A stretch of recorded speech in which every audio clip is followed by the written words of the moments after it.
देखिए, मैं मानती हूँ स्पोर्ट्समैन स्पिरिट होनी चाहिए और बहुत सारी होनी चाहिए, चाहे जीते चाहे हारे। लेकिन ये जो पिछले कुछ दिन रहे ना इंडियन क्रिकेट के लिए, उसके लिए मुझे लगता है वो स्पोर्ट्समैन स्पिरिट थोड़ी मेरी कम पड़ गई है। मुझे एक्स्ट्रा ऑनलाइन ऑर्डर करनी पड़ेगी क्योंकि दूर से लानी पड़ेगी ना। पहले लड़कियां हार गई, इंडिया इंग्लैंड का जो T20 अंतिम मैच था वो इंडियन वुमेन्स टीम हार गई, और फिर मेन भी हार गए, वो भी लॉर्ड्स के अंदर। और लगा बिल्कुल नहीं था ना कि जब सेकंड इनिंग्स में हम बैटिंग कर रहे थे या बॉलिंग कर रहे थे कि हम ऐसा कुछ हो सकता है। अंतिम दिन 5th डे पर ऐसा हुआ रिजल्ट। मतलब कैसे? आई थिंक बहुत समय लगेगा to come to terms with it, but इस समय की न्यूज़ तो यही है ना कि पिछले कुछ दिनों में विमेन की टीम भी हार गई, मेन की टीम भी हार गई।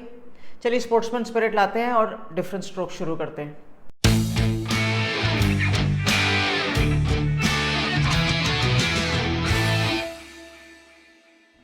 स्वागत है आपका डिफरेंट स्ट्रोक्स में। मेन तो हार गए टेस्ट मैच, लेकिन अब फॉर द वुमेन, कम से कम before the men start their 4th test match, उसके पहले लड़कियों की जो है ना वनडे सीरीज शुरू होने वाली है, वो भी इंडिया और इंग्लैंड के बीच में, इंग्लैंड के घर में ऑफकोर्स, क्योंकि श्रृंखला वहीं पर चल रही है। कुछ नहीं बदला है, सिर्फ वेन्यू बदला है, एंड हर मैच जो है अलग अलग वेन्यूज पे खेला जाएगा। तो जो फर्स्ट वनडे इंटरनेशनल है ना, उसमें दोनों टीमों के अंदर बदलाव है। वैसे इंडिया अपने 15 लेकर गया था, लेकिन इंडिया ने कहा है नहीं, हम वनडे सीरीज खेल रहे हैं तो हम 15 नहीं 16 रखेंगे। तो पहले इंडियन टीम में नजर डाल लेते हैं कि क्या चेंज है उनके स्क्वाड के अंदर। सबसे बड़ा चेंज है कि शेफाली वर्मा इस स्क्वाड में नहीं है, वनडे स्क्वाड में प्रतिका रावल है, और तेजल हसबनिस को ऐड कर दिया गया है इस स्क्वाड के अंदर। तो अब इंडियन टीम के पास हो गए हैं 16 खिलाड़ी इन द वनडे स्क्वाड। और इंग्लैंड के क्या बदलाव है उन पर भी नजर डाल लेते हैं। एमा लैम्ब अंदर आ गई हैं और उनकी जगह डैनी वाइट की जगह उनकी, और केट क्रॉस अंदर आई हैं एसी वोंग की जगह। पेज शॉलफील्ड बाहर गई हैं और उनकी जगह एलिस डेविडसन रिचर्डसन अंदर आई हैं। एंड ऑफ कोर्स एक खिलाड़ी, जैसे इंडिया ने कहा है वैसे माया बाउशियर को भी इंग्लैंड ने अपने स्क्वाड में ऐड कर लिया है। उनके थे 14, अब हो गए हैं 15, इंडिया के थे 15, अब हो गए हैं 16। चलिए सीरीज शुरू करते हैं। अब जो पिछला सीरीज था ना, that is a one day series. अगर आपको याद हो तो वो झूलन गोस्वामी का फेयरवेल मैच था लॉर्ड्स के अंदर ही। लॉर्ड्स जो मैं भी बात कर रही थी टेस्ट मैच के बारे में, तो वहां पर हम जीत गए थे सीरीज, और वो भी 3-0 जीते थे। बड़ी कन्विंसिंग तरीके से वो श्रृंखला खेली थी। लगभग 6-7 खिलाड़ी यही थे जो भारतीय टीम के अंदर इस समय स्क्वाड में है।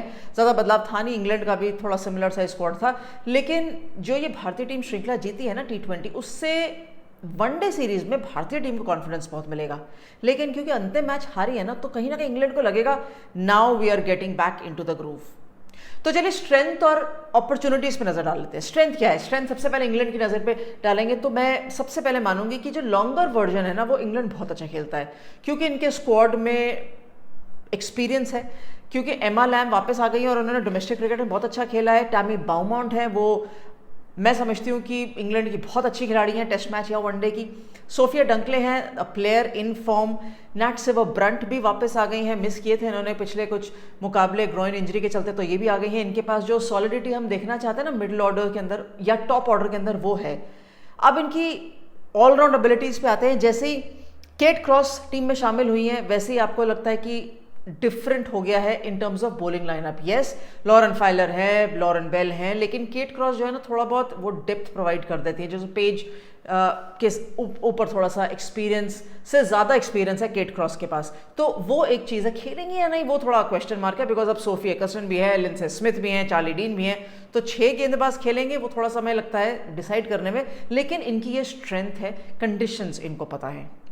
अब अपॉर्चुनिटीज़ की बात करते हैं। देखिए T20 के अंदर ना अपॉर्चुनिटीज जो थी वो इंग्लैंड ने ली नहीं थी, क्योंकि उनकी जो बॉलिंग थी मुझे लगा बहुत ही एवरेज थी, और उसका खामियाजा पहले मैच से ही हमने देखा जब स्मृति मंदाना ने 100 बनाया था। उसके बाद अमनजोत ने मैच जिताया था।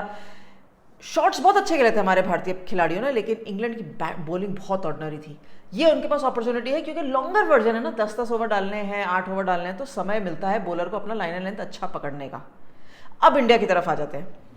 देखिए जिस तरीके से इंडिया की बैटिंग चल रही है, मुझे लगता है इस समय इंडिया की बैटिंग एक स्ट्रेंथ है, और वैसे काफ़ी समय से स्ट्रेंथ है, लेकिन यहाँ पर ये चीज़ हेल्प करेगी। और ये हेल्प इस तरीके से करेगी क्योंकि इंडिया का जो अपॉर्चुनिटी है ना, वो ये है कि वो 6 बॉलर खिलाएं, लेकिन उन्होंने अंतिम T20 में भी वो 6 बॉलर नहीं खिलाए थे। अब अमनजोत को रेस्ट करा दिया गया था या वो खेली नहीं थी, रीज़न नहीं पता कि वो क्यों नहीं खेली थी, लेकिन जब अमनजोत नहीं खेली थी तो 5 ही बॉलर खेले थे।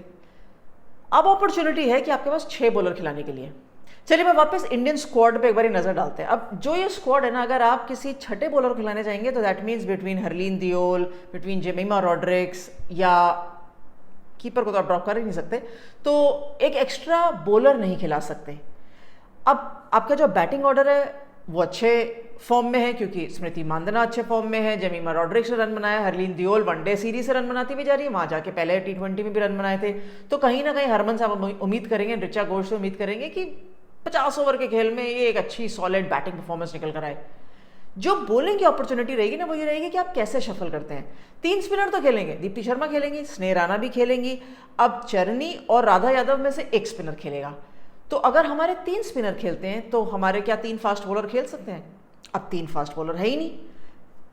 अरुंधति रेड्डी खेलेंगी, बहुत अच्छी बात है। क्रांति गौड़ मुझे मुश्किल लगता है कि वो 10 ओवर का बॉलर है इस समय, थोड़ा समय लगेगा उनको यूटिलिटी क्रिकेटर बनने के लिए। अच्छा टैलेंट है लेकिन समय लगेगा। अब बच्ची कौन? अमनजोत कौर। तो जब बाहर हमारे पास फास्ट बॉलर बैठा ही नहीं है, क्योंकि बाहर एक बार नजर डाल लीजिए, मैं बाहर बता देती हूँ कौन कौन बैठा है जिन्होंने नहीं खेला है अभी तक। ऑफकोर्स वो है तेजल हसबनिस जो स्क्वाड में ऐड हुई है, यस्तिका भाटिया और सहेली सेतकरे। ये तीनों ने अभी तक नहीं खेला। क्रांति गौड़ खेली हैं अभी तक, और ऑफकोर्स यस्तिका भाटिया तो विकेट कीपर है तो उनका नंबर लगा नहीं है। राधा यादव भी खेली है। सो मुझे नहीं लगता है कि 6 बॉलरों की जगह भारतीय टीम के पास बनेगी, और ये अपॉर्चुनिटी है वो 5 बॉलरों के लिए और बैटर्स के लिए। लेकिन ये कहीं ना मुझे लगता है भारतीय टीम के पास वीकनेस भी है कि वो छठा बॉलर कैसे स्क्वीज इन करेंगे। चलिए मैं आसान कर देती हूँ, मैं आपको अपने भारतीय 11 जो मुझे लगता है खेल सकते हैं पहले वनडे इंटरनेशनल में, उनको गिनवा देती हूँ। चलिए शुरू से शुरू करते हैं। प्रतिका रावल, स्मृति मांदना, हरलीन दियोल, हरमनप्रीत कौर, जेमिमा रॉड्रिक्स, ऋचा घोष, दीप्ति शर्मा, अमनजोत कौर, स्नेह राणा, चरनी एंड अरुंधति रेड्डी। ये मेरे भारतीय 11 हैं जो मुझे लगता है जो खेल सकते हैं। अब इसके अंदर हमारे पास छठा बॉलर है नहीं, क्योंकि छठा बॉलर डालने के लिए हमारे को एक बैटर को बाहर बैठाना पड़ेगा, वो हम कर नहीं सकते। तो हमारे जो टॉप ऑर्डर है उसमें से कौन रिस्पॉन्सिबिलिटी लेगा? प्रतिका रावल थोड़ी बहुत गेंदबाजी कर सकती हैं, वो तो शिफाली ने भी करी थी लेकिन 1 ओवर डाला था, तो छठा बॉलर नहीं हो सकता है हमारे पास। तो इन बॉलर्स को पूरी रिस्पॉन्सिबिलिटी लेनी पड़ेगी।